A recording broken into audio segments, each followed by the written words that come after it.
ഇന്നത്തെ ഭാഗ്യം നാളത്തെ ഭാഗ്യം. ആരാണ് ഭാഗ്യവാൻ ആരാണ് ഭാഗ്യവതി എന്ന് ആർക്കും അറിയില്ല കേട്ടോ. ഇന്നത്തെ ഭാഗ്യം എടുത്തിട്ട് പോവാം. എനിക്കിപ്പോ ഭാഗ്യത്തിലുള്ള വിശ്വാസമൊക്കെ പോയി ചെയ്തല്ലേട്ടാ.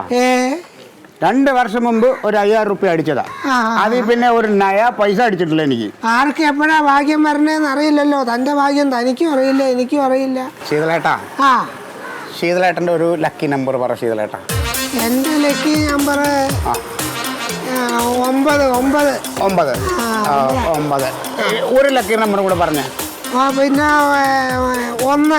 ഇനി ഒരു നമ്പർ കൂടെ പറ, ഒരെണ്ണം കൂടെ പറ. പിന്നെ 1നും 9നും ഇടയ്ക്കുള്ള എല്ലാ നമ്പറും ലക്കി നമ്പറാ. എനിക്കിത് കച്ചവടം ചെയ്യണ്ടേ വന്നതാ. അതെ, ഞാൻ ശീതളേട്ടാ ഇതിലിപ്പോ ഏത് എടുക്കണമെന്നുള്ള ആശയക്കുഴപ്പത്തില്ല. അതല്ലേ അങ്ങനെ നോക്കി നിന്നാ ഉള്ള ഭാഗ്യം കൂടി പോവും. ഏത് ടിക്കറ്റാണിത്? ആരാ ഉണ്ണിയോ? എവിടെയാണോ 2 ദിവസമായിട്ട് കാണുന്നില്ലല്ലോ. പണിയല്ലേ ചേട്ടാ, ഇന്ന് പണിക്ക് പോയിട്ടാ ഓപ്പറിലെ ലീവാക്കി, പിന്നെ ഞാൻ ലീവാക്കി. ലോട്ടറി ഒന്നും വേണ്ടേ? നമ്പർ ഇത് ഞാൻ നോക്കി എടുത്ത് വെച്ചേട്ടോ. ഇത് ശീതളേട്ടാ, ഇത് ഞാൻ എടുത്ത ടിക്കറ്റാ, പുള്ളി എടുത്ത്. ശരി, എടുത്തോ. ഉണ്ണി വേറെ എടുത്തോ. അയ്യോ ഉണ്ണി, അത് ഞാൻ ആദ്യമേ നോക്കി വെച്ച ഈ നമ്പറായിരുന്നു. ഞാൻ നോക്കി വെച്ച നമ്പറാ ശീതളേട്ടാ പുള്ളി എടുക്കുന്നത്. എന്നാ ഉണ്ണി വേറെ ഒരെണ്ണം എടുത്തോ. ഉണ്ണി അത് അയാളെ നേരത്തെ വന്ന് നോക്കി വെച്ചത്.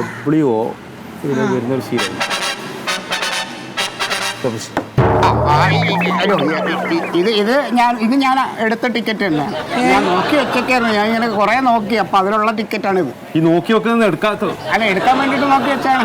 അല്ല, ആദ്യം മന്മഥന് ആവശ്യമുള്ളത് ആദ്യം എടുക്കുക, എന്നിട്ട് ഉണ്ണിക്ക് എടുക്കാലോ.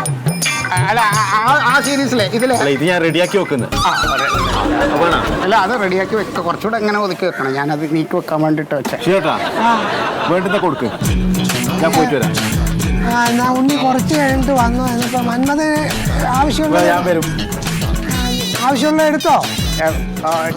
ഞാൻ എടുത്തു ശീതളേട്ടാ. പക്ഷേ എടുത്തെങ്കിലുമേ ഈ നമ്പറൊന്നും ബാക്കിയില്ലാത്ത നമ്പർ. ഇതൊക്കെ മുമ്പ് എടുത്തിട്ട് എനിക്ക് അടിക്കാത്ത നമ്പറുകളാണ്. ഏതാ? അതിപ്പോ ഞാനിപ്പോ എടുത്തത് ഇത് എനിക്ക് വേണ്ട. അല്ല, അപ്പൊ അങ്ങനെ ആയിരുന്നെങ്കിൽ അതാ ഉണ്ണിക്ക് കൊടുക്കായിരുന്നല്ലോ. ഉണ്ണി എടുത്തത്. അല്ല, അത് ആ ഉണ്ണി വരുമ്പോ ഈ 3 ടിക്കറ്റ് അങ്ങ് ഉണ്ണിക്ക് കൊടുത്താൽ മതിയല്ലോ. താനെന്താ തത്തമ്മയോ അയാൾക്ക് ചീട്ട് എടുത്ത് കൊടുക്കാൻ? ഇയാൾക്ക് വേണമെങ്കിൽ എടുക്കണോ, അല്ലെങ്കിൽ അത് അവിടെ വെച്ചിട്ട് പോ. എന്റെ പണിയും കൂടി ചിറ്റിക്കല്ലേ മന്മഥ, വല്ല പണിക്കും പോ. ശീതളേട്ടൻ അറിയാമോ, അന്ന് എനിക്ക് 5000 റുപ്യ അടിച്ചത് ഞാൻ പണിക്ക് പോകാതെ വീട്ടിൽ ഇരുന്നിട്ട് ഇവിടെ വന്ന് ടിക്കറ്റ് എടുത്ത ദിവസാ.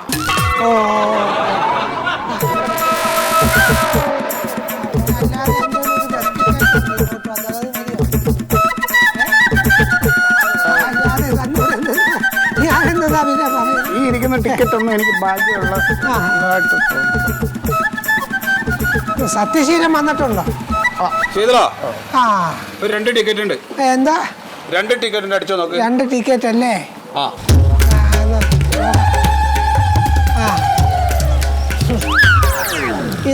ഇത് അടിച്ചിട്ടില്ല സത്യശീല കേട്ടോ. അടിച്ചിട്ടില്ലേ? ഇത് അടിച്ചിട്ടില്ല. അങ്ങനെ വരാൻ വഴിയില്ലല്ലോ. തനിക്ക് അടിച്ചോ? അപ്പൊ അടിച്ചിട്ടുണ്ടാവില്ല. അപ്പൊ ശീതള, നമുക്ക് 2 ദിവസം കൂടെ വെയിറ്റ് ചെയ്താലോ? അതെ, 2 ദിവസം വെയിറ്റ് ചെയ്യാം. എന്നിട്ട് നോക്കാം. അതെ, എന്നിട്ട് നോക്കാം. ചിലപ്പോ അടിച്ചാലോ? ചിലപ്പോ അടിക്കും. അതെ. ശീതളേട്ടാ, സത്യത്തില് ഇയാൾക്ക് എന്താ പറ്റിയേ? ആൾക്ക് സത്യശീലനോ? അതറിയത്തില്ലേ? ഇല്ല. അതെ, ഈ സത്യശീലൻ വലിയ ഒരു അത്യാവശ്യം കാശൊക്കെ ഉള്ള ഒരാളായിരുന്നു. ഇയാള് ചെന്നൈയിലായിരുന്നു ജോലി. അങ്ങനെ ഇയാൾക്ക് ഈ സ്ഥിരം ലോട്ടറി എടുക്കുന്ന ഒരു സ്വഭാവം ഉണ്ട്. അങ്ങനെ ലോട്ടറി എടുത്ത് കുറേ കാശ് കളഞ്ഞു. അങ്ങനെ ഇയാളുടെ ഭാര്യ ഇയാളുമായി 1-2 പറഞ്ഞ് വഴക്കും വക്കാനും ഒക്കെ ആയി ഈ ലോട്ടറി എടുക്കുന്ന കാര്യത്തിലേ. അങ്ങനെ ഈ ഭാര്യ ഒരു ഡ്രൈവറിന് കൂടെ ഓടിപ്പോയി. ഈ വീട് ഭാര്യയുടെ പേരിലായിരുന്നു. ഇപ്പൊ അയാൾക്ക് വീടുമില്ല, ഒന്നുമില്ല, വെറുതെ തെരുവിൽ ഇങ്ങനെ പറഞ്ഞ് നടക്കുക. അപ്പൊ ഇതുപോലെ ഈ ഇപ്പൊ കൊണ്ടുവന്ന ലോട്ടറി ഇല്ലേ, അത് ആരാണ്ടൊക്കെ എപ്പോഴൊക്കെ എടുത്ത് കളഞ്ഞ ലോട്ടറി ആയി പിറക്കി കൊണ്ടുവരും. അത് പിറക്കി കൊണ്ടുവന്നായി ചോദിക്കുന്നത്. എന്താ ചെയ്യാ? പോയില്ലേ താൻ? ഇപ്പോഴോ? ഇപ്പൊ നോക്കണ്ട, ഇനി ഉച്ച കഴിയട്ടെ, എന്നിട്ട് നോക്കാം കേട്ടോ.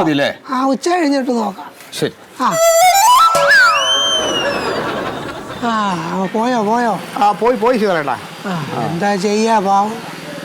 ശീതളേട്ടാ, എനിക്കൊരു കാരുണ്യം എടുക്കണമെന്നുണ്ട്, പക്ഷെ ഞാൻ ഇപ്പൊ എടുക്കുന്നില്ല. ഇപ്പൊ എടുത്തോ? വൈകിട്ട് വന്ന് എടുക്കാം. ആണോ? എന്നാ അങ്ങനെ.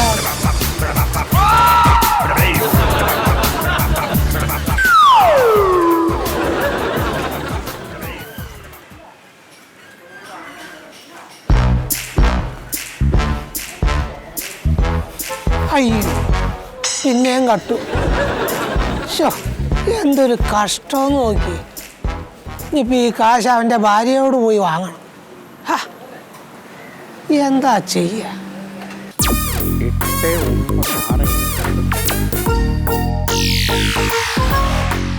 ഇതെങ്കിലും ഒന്ന് അടിച്ചാൽ മതിയായിരുന്നു.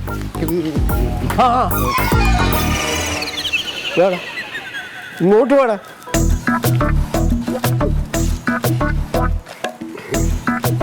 നീ എൻ്റെ വീട്ടിൽ പെയിന്റ് അടിക്കാന്നും പറഞ്ഞ് അഡ്വാൻസ് വാങ്ങിച്ചോണ്ട് പോയതല്ലേ നീ?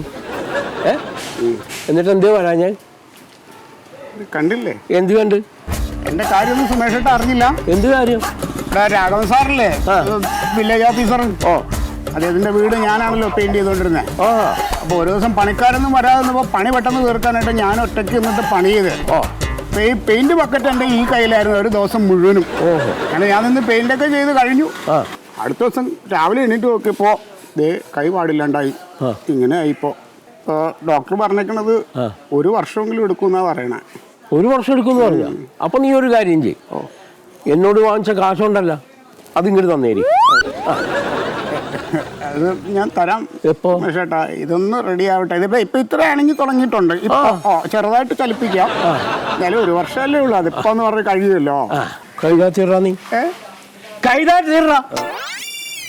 എന്റെ കാശ് കൊണ്ട് തരാം. എന്റെ കാശ് തരാം. സുമേഷ് ചേട്ടന്റെ കാശ് ഞാൻ നാളെ തരും. നാളെ? നാളെ നീ എങ്ങനെ തരും? നാളെ ഞാൻ തരും. ഇങ്ങനെ തരൂന്ന്? കാരുണ്യ പ്ലസ് ഇന്ന് നറുക്കെടുപ്പാ. നാളെ സുമേഷ് ചേട്ടന്റെ കാശ് ഞാൻ തന്നിരിക്കും. ഞാനാണ് ഭാഗ്യവാൻ. നാളത്തെ ഭാഗ്യവാൻ ഞാനാണ്. നറുക്കെടുപ്പ് നാളെ നാളെ നാളെ. ഏതാനും മണിക്കൂറുകൾ മാത്രം അവശേഷിക്കും.